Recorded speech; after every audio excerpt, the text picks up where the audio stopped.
So let's look at what's an interesting company to everyone that has inventory. Put a few examples in here and we'll go into it.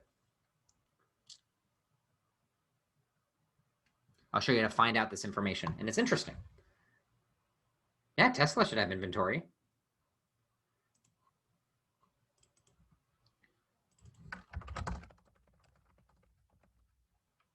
Okay, Tesla, Nike, and Apple. Those are all great examples. So let's look at our inventory turnover examples for Tesla. And so what do we need to know? We need to find the cost of goods sold and average inventory.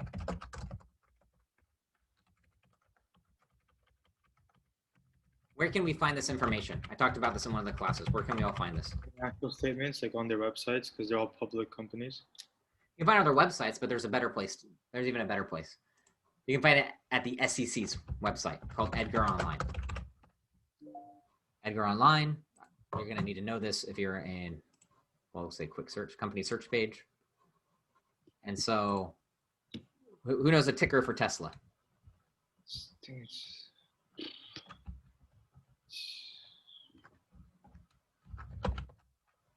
Got it, TSLA, right? So I can look at their 10K. This is their financial statements, annual financial statements, most recently. This is what I'm teaching you all how to create. You're not gonna learn from just this class. If once you become a CPA, you'll start being able to create these kind of things. And so you can learn, if you want some light reading and you're really interested in the business, you can learn everything about Tesla's business that's public information in these 10Ks. Pretty fascinating. And so we can go and find their financial statements. Let's see, find their financial statements. This is what you'll learn how to build, their financial statements.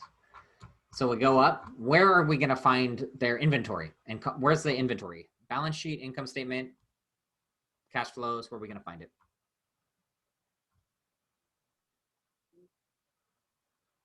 Income statement? Inventory is an asset. Balance sheet, yep. So let's find the balance sheet.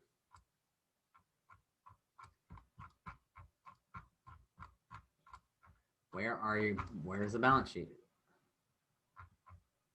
Rather complex. So let's go up. Balance sheet. Do they have an inventory? They do. 4,101. Is that $4,101? You think that? No, it's in millions. $4 billion of inventory, right? Let's go to, I'll make this. How do we calculate average inventory? It's beginning minus ending, divided by 2. So average inventory, I'll just, that's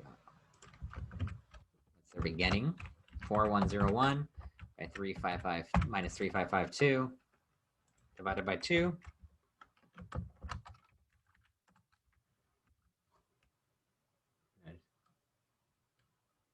Oh, sorry, 3 plus, divided by 2. And then, so our average inventory is 3 billion, about 4 billion. And then where's our cost of goods sold? That's in our income statements, right?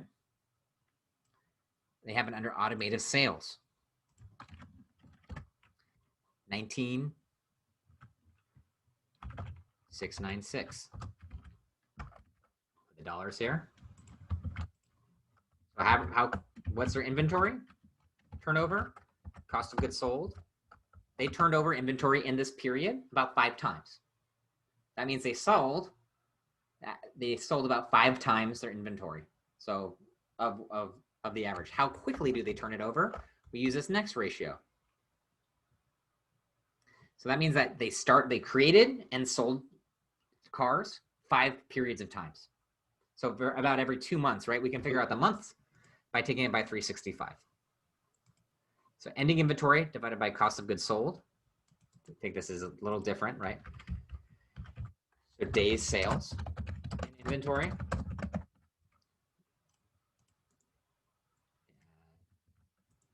few more.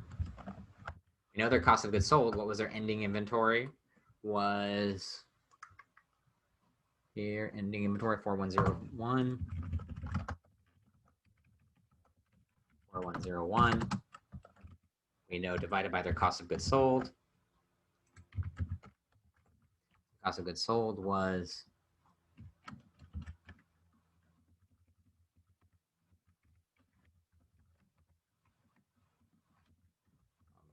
maybe make this better. We know their cost of goods sold was there. Their inventory is 4101. We know that this divided by this times 365.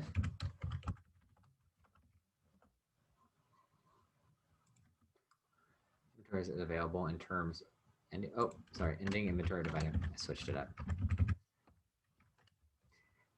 So this is how long it takes to sell a good. It takes them about 75 days from it being available till it being sold. So after they produced it, it takes about 75 days for Tesla to sell a car. That's interesting, right? Now, that's something I don't think anyone here probably knew until we looked at this information. You know, since once it's produced and ready for inventory, it takes 75 days for Tesla to sell a car. We can look, what would be Tesla's competitor? We could look at Toyota. Maybe we wouldn't say it's a competitor, maybe we would. What's Toyota's stock? What's their ticker? Their ticker is TM. So I've taught you now, you can compare. Let's go back, where's TM? We go to their most recent 10K or 10Q. Man, they have a lot of financial statements. Let's see, let's find it. Maybe they're not reporting under GAAP. Maybe Ford. Ford's an American company. We'll try that. Ford's stock symbol is just F. That's crazy. Okay, 10K. Let's see how often Ford sells cars. We can look at the same comparison, right? If we look at Ford. That's how we'd always compare is the company. We can compare the company in time or over time or against comparative companies. As a Ford, we go to their balance sheet.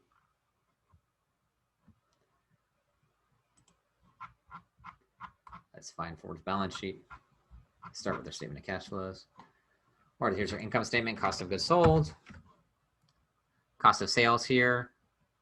Most recent is 112,752. 112,752. Their average inventory. 10,786. Their most recent is 10,808. 08 plus 10,786 divided by 2. And we can find out their ratio by just copying this over. So they are about twice as much, have twice as much turnover as Tesla. And we can also determine, if we take their most recent, 24,718, and then their cost of sales, cost of sales. So even though they have about, let's see, is that right? 152, 2.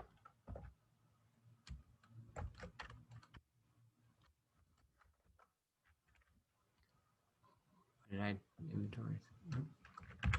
10,808. You can see that they turn over cars about twice as fast. Ford. So maybe Tesla's making more profit. We can investigate that, but we can see that Tesla potentially could sell cars even quicker maybe. They have some efficiencies they can make here based on an established competitor. This is how we can learn about products. And then if we wanted, we can go investigate Tesla and see if that rate's going up or down. Yeah, and I know there might be, Tesla might not be, we're considering profits on cars or anything like that here. I'm just looking at this metric, right? And we could say, maybe if they could increase this turnover ratio, they could increase their profits, right? But this is something we could look at as comparisons and figure out how they can make profits, right? And so I could go over Nike and Apple, but you can see this can take a little bit of time. But this is how we go about doing investigative analysis on if we want to make an investment, or we can determine where we can grow efficiencies as a business. Also, we can see here in the financial statements that says note 11. What do you think we're going to read in Note 11? We're going to read what we just learned today, their way of tracking inventory. So we'll go to Note 11, inventories for Ford. What method are they going to use? We can see A, we learned about this, lower of cost or net realizable value. That's how they value their inventory. We talked about it, very similar to lower cost of market. And our cost of inventories are determined using FIFO. We just learned about that, right? So everything you're learning is extremely relevant. It's all in the financial statements. Every company needs to report based off of this. They all need to do inventory accounts, and they're all going to need this kind of analysis done. And I promise you go through any of these companies' financials, you're going to have a similar disclosure. It gets more complex that you're going to learn about. Right? There's a lot of details behind this that we haven't gone into. You're learning the surface level, but if you're interested on everything you're eventually going to learn, it's all in these financial statements. I'm teaching you the fundamental building blocks for how companies operate. This is the language of business. Okay, let's go back to the deck. Any questions?